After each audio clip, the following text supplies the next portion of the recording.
then only the mind, the whole structure of consciousness, being free, is capable of looking at itself, looking at itself without any distortion, as you see in a clear mirror your face. The mirror reflects exactly what your face is. There is no distortion unless the mirror is distorted.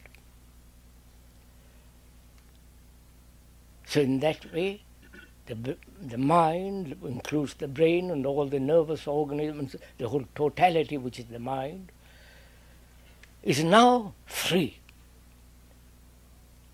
absolutely without any distorting movement. Distortion takes place when there is effort. Right? Hi, and welcome back again to the Open Eyes See More podcast. The recording that I just shared with you was from 1976 by a philosopher named Krishnamurti. Jiddu Krishnamurti, I believe was his first name. I should have that pulled up in front of me, but I don't. I just have his last name. So that clip was from a talk called A Mind That Is Free.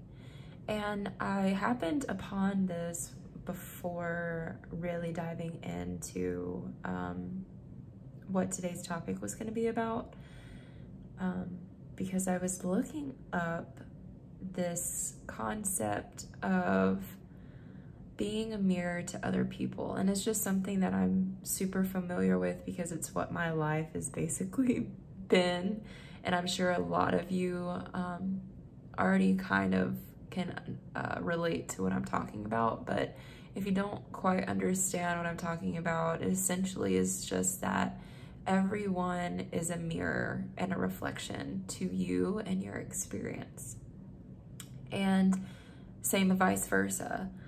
So if I'm interacting with somebody and I am judging them or feeling some form of resistance or criticism, it's a reflection of myself and a belief that I am partaking in myself. So Krishnamurti believed that you essentially are in a position to step back and play almost in an observer role. And this talk reminds me a lot of Taoism, to be quite honest, where it's like once you start to name something, then it no longer is. And the is in this sentence or quote isn't necessarily anything at all.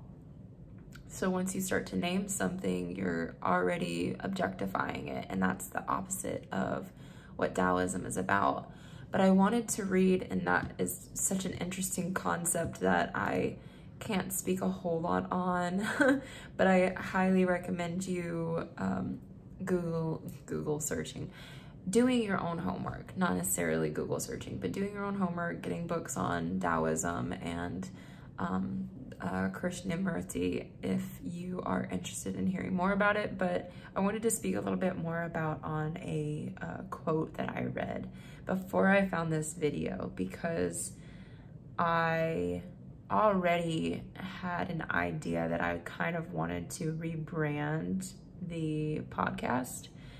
Not for really any other reason except I just don't feel it resonates.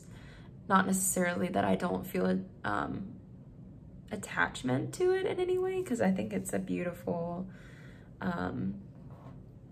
expression of who I am and different versions of myself, but at this time it doesn't feel necessarily resonant to what I want to represent. And I just so happen to start thinking about this mirror concept, because I was just sitting here with an open heart, listening, and if anything were to come through, and I just kept hearing this mirror concept come through.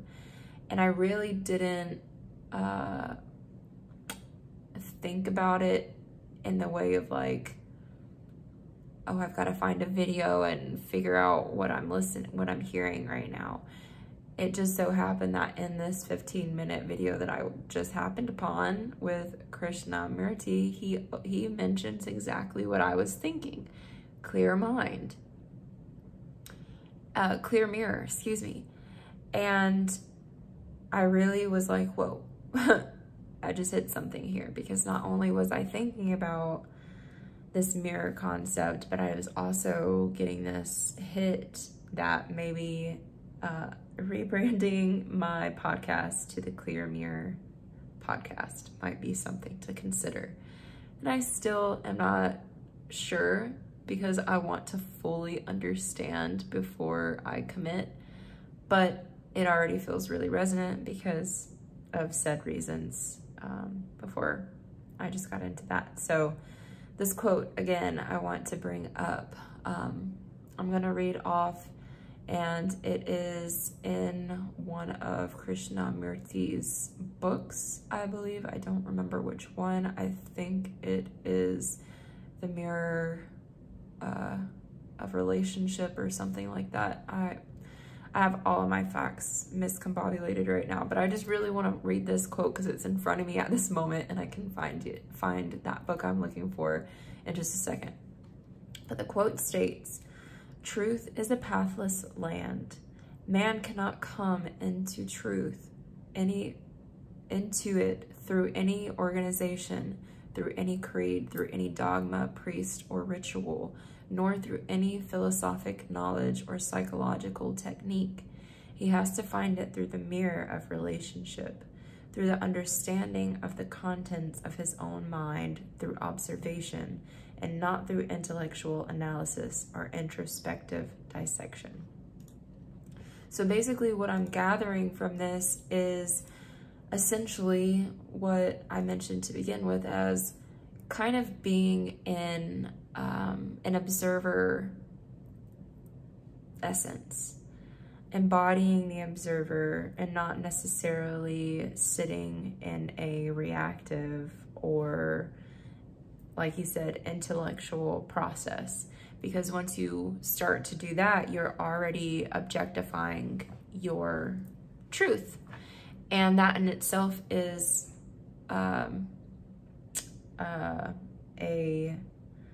is not correct. In this book, I just looked it up, it says The Mirror of Relationship, Love, Sex, and Chastity by J. Krishnamurti. I just really feel connected to this right now because I personally have had so many encounters with different relationships of what has been a projection from my own mind. And we're supposed to get out of our own way. And a lot of us struggle with being in control and wanting to have control. And that's a form that this takes. Ultimately, being in our own head, because I mean, we do this on so many small but also grand scales each and every day, subconsciously, unconsciously, I should say, rather, because it's just been something that we're so used to doing. Having a conversation with a friend and having this perception of thinking that they're believing something that doesn't necessarily have truth behind it or substance behind it, or there's no real backing to what you are feeling or thinking or processing. You're just thinking it because it's a fear within yourself, or this doubt or projection or judgment within yourself. And ultimately that can make or break relationships. And that being in the context of you maybe not communicating these things with other people. So let's just say you're having a conversation with a friend and you're thinking one thing, thinking that they are in the same mindset that you are, but you're both not, and this is happening on both parties. So you can already see that there's a bunch of friction starting to happen. And in and of itself is a juxtaposition, because you have a thought about yourself that you're wanting to project into the relationship. And then they have a thought about themselves that they're wanting to project into the relationship. Yet both of you have a thought of each other. And that may be a subconscious projection onto the other person. Yet there is a mirror between you both reflecting it back to one another. So you're only really fighting with yourself. And herein lies the real contradiction within your mind, because you are perceiving a thought that is only a reflection of the truth that you have built for yourself. But what Krishnamurti is saying is within this mirrored reality, honestly, we are facing ourselves. We are each other. We are projections of a single collective consciousness. So if we can remove our own projections of self and listen to the other without that mirror in between, then we can come to it almost like I'm getting this image of like true telepathy, true understanding and clarity, because we're taking out essentially this formed middleman perception. And this already seems like I could go so deep in winding roads of all, but I wanted to just kind of bring this into a communication, because it's these things I'm like twirling around in my mind right now as I was reading these quotes and listening to that clip. So I'd love to hear your thoughts on maybe what we think about this and how we can get out of our own way on a daily basis and really bring it back to a unity consciousness. Because I believe, I'm not pressuring anybody else's beliefs to change, but maybe putting into perception, because I'm always also open to hearing different beliefs of what other people have thoughts of, and meeting that mirror person and maybe dismantling it with each other. But to say that I believe we are a unity consciousness, and we're trying to get back to unity consciousness. So the more we can practice getting out of our own way, the better, because we are creating that reality for ourselves.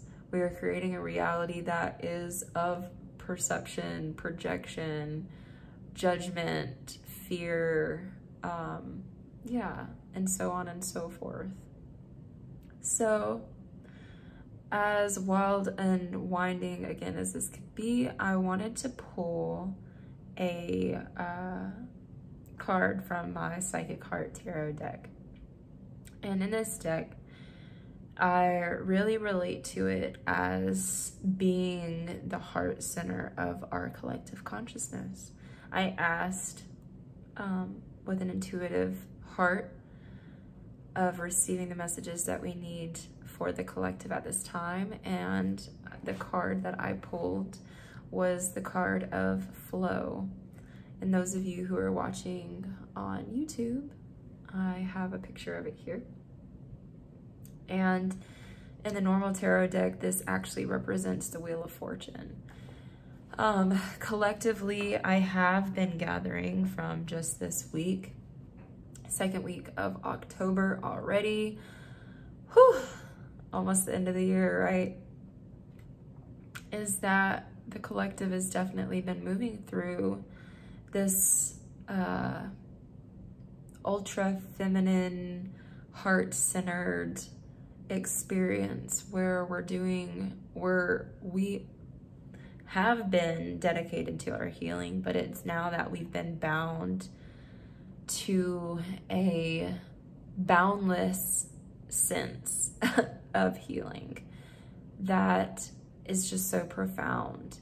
And this card really reminds me of being in that flow and cycle, or cyclical nature rather, of the healing process, because we're always healing. We're never not healing. It's part of that death and rebirth cycle, because versions of ourselves, old versions of ourselves, try to make themselves present. And here's that mirror that we're referencing again. They're making themselves present in order for us to grow as a collective consciousness, heal through past traumas. Trauma has been a major, major head of topic this year. When is it not, actually, rather? But now that it's the ending of the year, the season, moving into, for a lot of us in the Northern Hemisphere, winter. So when winter comes, we're seeing a lot of things starting to die off. If you live in southern parts of the US, you're still feeling a lot of the fall, moving into, or autumn if you prefer, moving into the later seasons of the year. So we will be experiencing a lot of death, but we're getting the onset of these things that are moving through our lives that are really, really dying off. And we no longer are holding on to them, but a lot of us are in a state of transforming and kind of going back into this deeper understanding. It feels very fluid. Again, this card of flow, the Wheel of Fortune. The Wheel of Fortune is essentially just bringing forth the understanding that things are moving forward. They will continue to move forward regardless if we are ready for them or not. So it kind of also brings comfort to the mind. We're not stuck in a place of feeling like we have to overthink or we have to overprocess, because one day from the next is going to change. It's never going to be the same. And that can bring comfort. If that brings solace, like, hold on to that. That can bring a lot of comfort for people. I know that it definitely does for me at times. It's hard to be on board when we want to feel like we are this thing or this said projection or concept in the world, but we're constantly seeing these mirrors all around us, right? The water, if we look at this flow card, he's standing in water. He feels that reflection. He feels that projection of self, but he sees it there and it's physically able to be seen. So a lot of times we can get all that misconstrued because we can't physically see it. We're just feeling it so intrinsically. So we need to clear the way for the mirror to really let it do its thing and just be the observer, without holding on to a projection of self or thinking that this thing is or isn't. Yeah, and I hope that we all can kind of put ourselves in this story somehow, even though I know it is a little bit all over the place, but I hope that somewhere it has touched some part of you to be in an understanding of what I am referencing. The affirmation that this card speaks of, and what I want to leave you here with today, is I move forward. I move forward with grace and ease. I move forward with grace and ease. Again, I want to leave you with that today, because we can get in our own way and how it's supposed to be. Giving control, having so much control that we completely dismantle the ease and grace of the universe and how it is all around us in flow. We just need to get back into flow. So I hope that that touches you in some sort of way, and yeah, I want to leave you all with that. Namaste.